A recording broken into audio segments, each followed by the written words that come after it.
Hello everyone, Andy Pickering here. Welcome to the Crypto Conversation. It's time for the weekly market sentiment report. It's very simple. I just go through the wonderful world of crypto Twitter and see what the important data points and narratives are driving the markets this week. So of course, as always, best place to watch this is on the Brave New Coin YouTube channel, so you can see some of the tweets and charts and so on that I'm going to reference. But of course, you can also simply listen to this as a normal podcast. All right, let's get on with the show.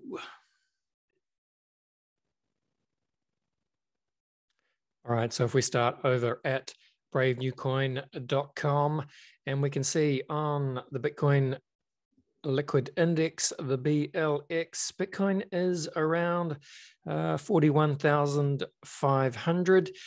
So yeah, we've had another little bit of a setback in the markets. So Ethereum, the ELX, see Ethereum now well below 3,000 US, right down to 2,850. And so if we look on the Coin360 heat map, yeah, you can see, I mean, same story as a week ago, really. We're still in the red. We did have a little bit of a recovery in between, but yeah, dumping again. However, you know, it's the same across all global markets at the moment, not unique to crypto. But I think it is fair to say that, yeah, the markets are potentially just hanging on very much on a knife edge at the moment, with further downside threatening. Of course, yeah, just as always, a major battle brewing between the bulls and the bears. So if we look at the crypto fear and greed index, yeah, you can see now extreme fear, as you'd expect with the markets in the red. All right, let's go through some tweets. Dave the Wave, we're going to come back to Dave, don't worry. So Alex Kruger is a good commentator on Twitter. He says that global markets are now trading inflation expectations are going up. With inflation expectations higher, Treasury's curve is bearish, and sectors most sensitive to interest rates are getting trashed.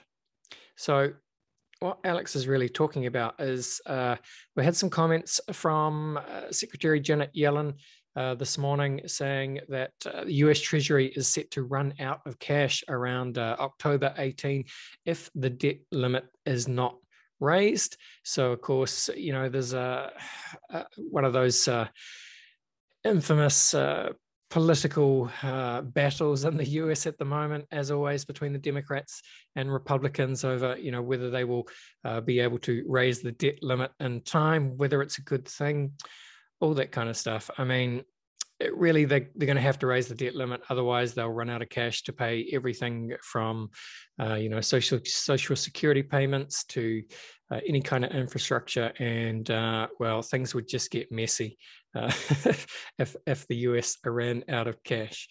So again, I think this is what's happening in the markets just in the short term. But on I guess the medium, longer term, you know, this obviously last week, China banned crypto again. I think this is the 20th time that China have banned crypto. But, you know, as the headline says, China's latest crypto ban is its most severe. And well, I think that's fair, actually, because yeah, it's just increasingly difficult to interact with any kind of blockchain from within China. Even I saw today Bitmain, you know, probably the biggest producer of crypto miners, looking at taking all their production outside of China because the environment in China is just now so crypto unfriendly. So yeah, I mean, China's latest crypto ban, this happened just around a week ago now, was responsible for pushing the markets down. Of course, yeah, I said we'd talk about Dave the Wave. Shout out to Dave. Again, Dave is, you know, one of crypto Twitter's more objective Bitcoin technical analysts, shall we say, and sometimes wrongly categorized as a bear. I often say that, but to be fair, Dave has been calling for a correction for some time. In fact, so this is a tweet from back in July where Dave was effectively calling for a drop back to what he calls the buy zone, which is this band here, and I think that's just above 20K. So if we just go down, and so here's a tweet from 14 hours ago, and Dave says, we did indeed get the bounce, but the weekly MACD now recrossing in the corrective mode. So we zoom in here again. So that's the bounce after that sort of parabolic rise. And I guess Dave is expecting Bitcoin just to follow this channel down somewhere around here as we close out the year, perhaps bounce off the buy zone.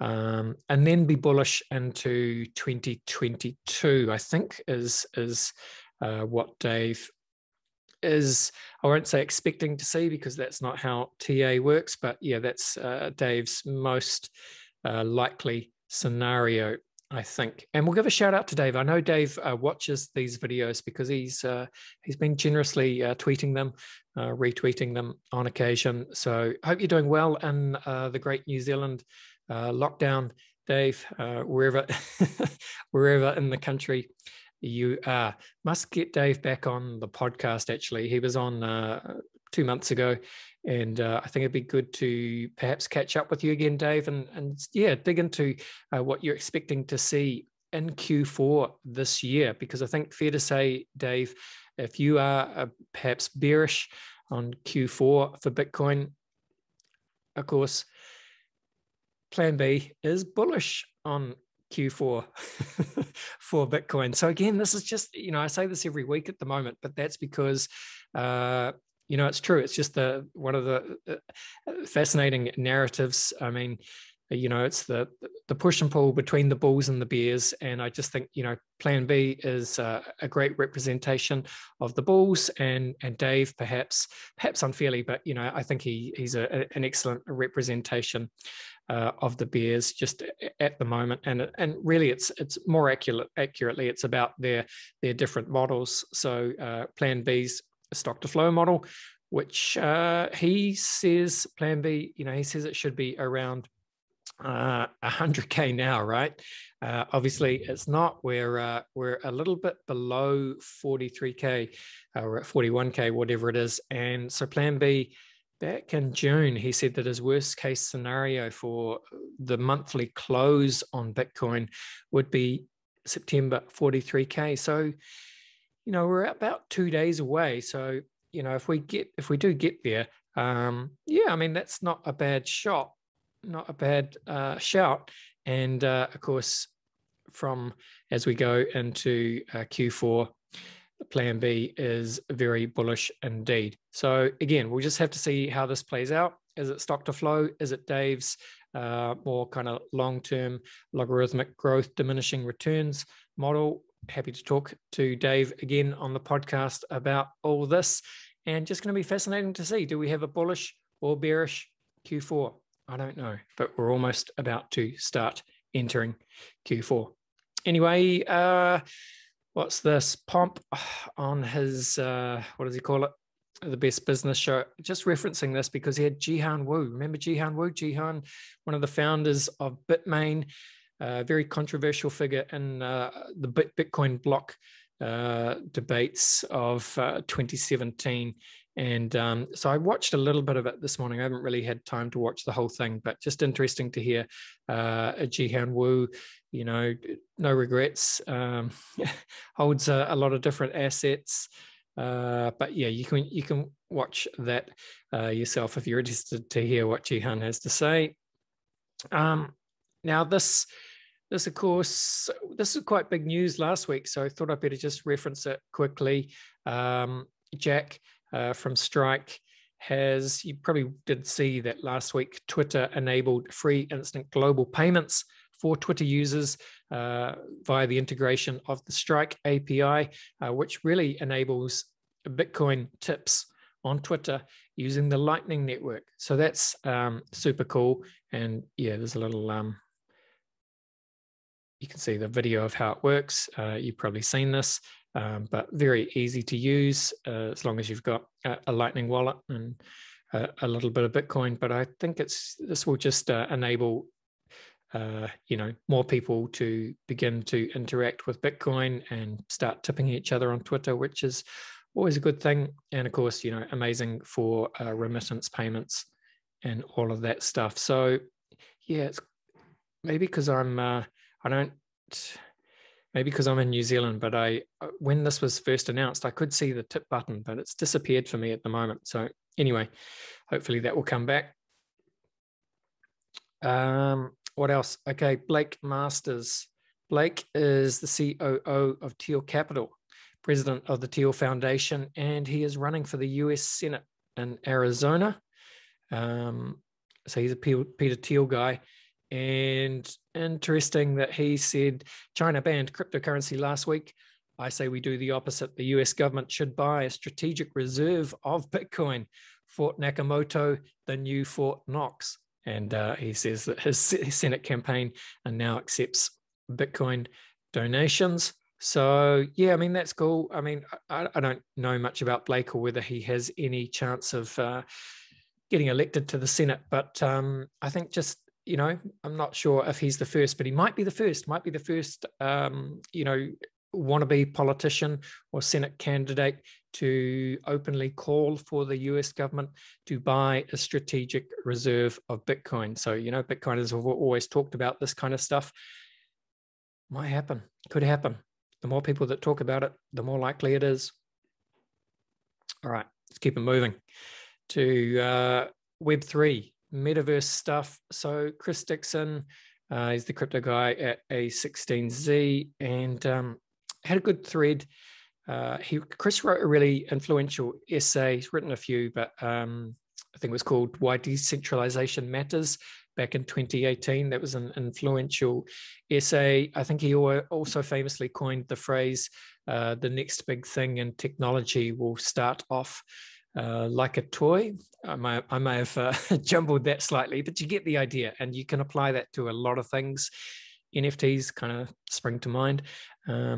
So recommend, this is a good thread. I mean, I'm not going to go through it all, but it's basically just saying we are now at the beginning of the Web3 era and taking back the internet for builders and users, as opposed to the big centralized corporates such as Facebook and Google.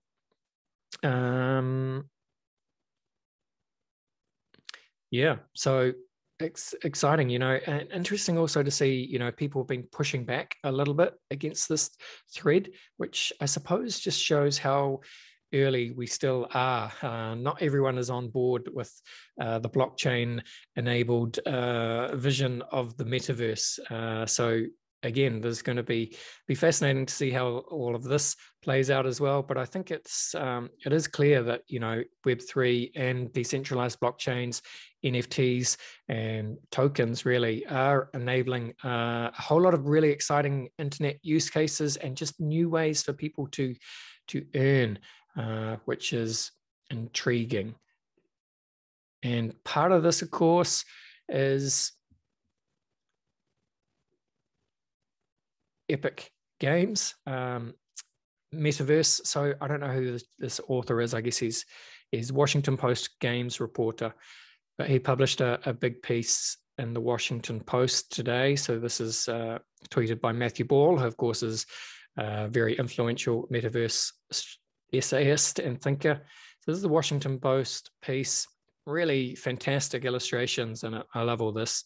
Very, very metaverse, but yeah, it's good stuff. So essentially, you can read it, but it's just a piece on how Epic and Tim Sweeney, Fortnite guy, what their version or vision for the metaverse is. And of course, you'll probably be aware that Tim Sweeney and Epic are in a big fight with Apple at the moment over, Epic's access to Apple users and the App Store, and they're sort of fighting Apple on behalf of everyone, really.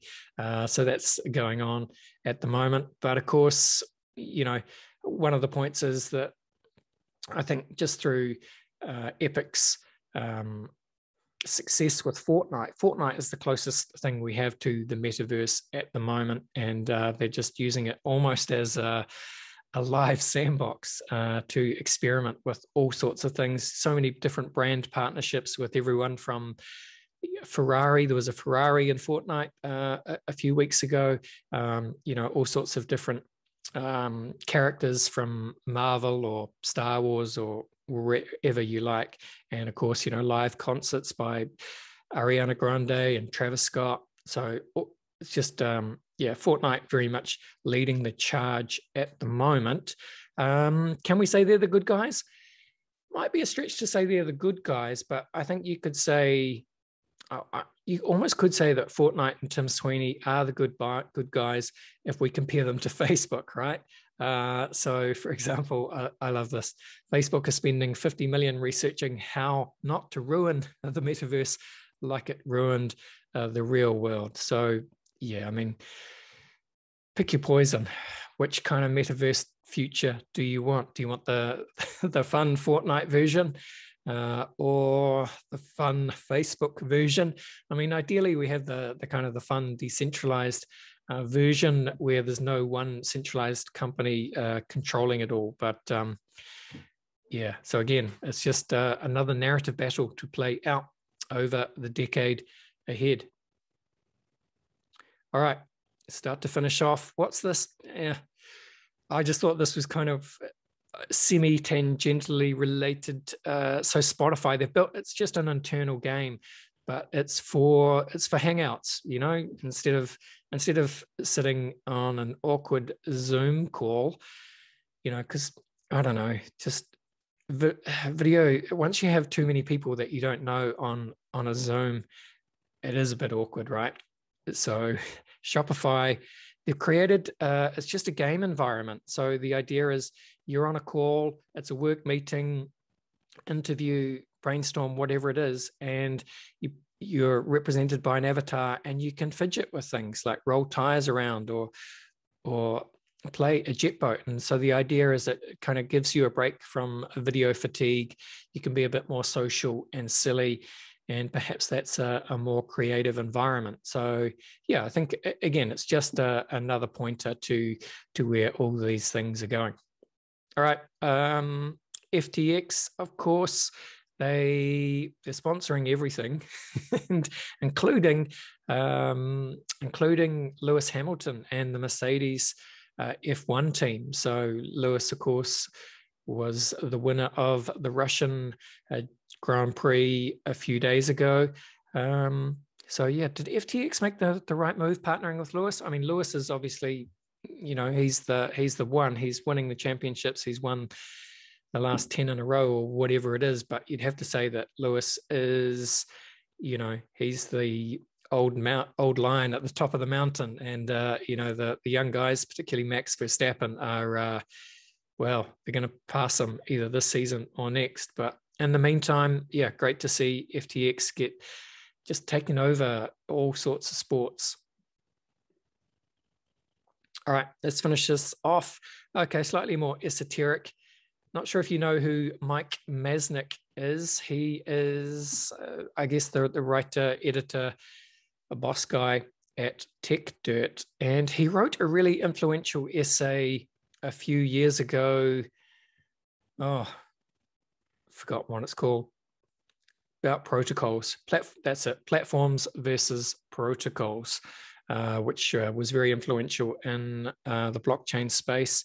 And so now he wants to do a deep dive exploring what the opportunities and challenges are in the NFT space, which is interesting. And what's really interesting is he's crowdfunding this, and he is turning the whole thing, of course, into an NFT project. So that, I think this is going to be really interesting to watch. Be fascinating to see what he has to say about NFTs. Yeah, so this is the other one that I talked about, protocols, not platforms. You can look that up, have a read, highly influential. So now he wants to do the same for NFTs. So he crowdfunded it. Essentially, he wanted to get to 10 ETH. He's already got over 18 ETH, And so the kind of the first highest contributors, which was these three people, well, they get executive producer, and associate producer titles. And I believe they get a certain amount of tokens, and the paper is going to be published in multiple formats, minted as an NFT and auctioned. Yeah, so you can dig into all the tokenomics there. 55 backers. See, that's not bad. Yeah. So, hey, I'll be fascinated to see how that rolls out. All right. Well, that's us for today, really. So again, I mean, we're closing out the end of Q3, Q4 just around the corner. Do we get a bullish Q4 continuation of the crypto boom, or does the correction deepen? Do we go back to Dave the Wave's buy zone? Look, as always, this is going to be the key narrative for Q4. And then perhaps either way, perhaps we get more bullishness next year. But yeah, all right. Well, don't forget to tune in next week, and we'll see what everyone has to say. And Dave the Wave, message me. Let's talk. All right. That's us for today. Thanks, everyone, for listening. This was the Crypto Conversation for Brave, a new coin. See ya.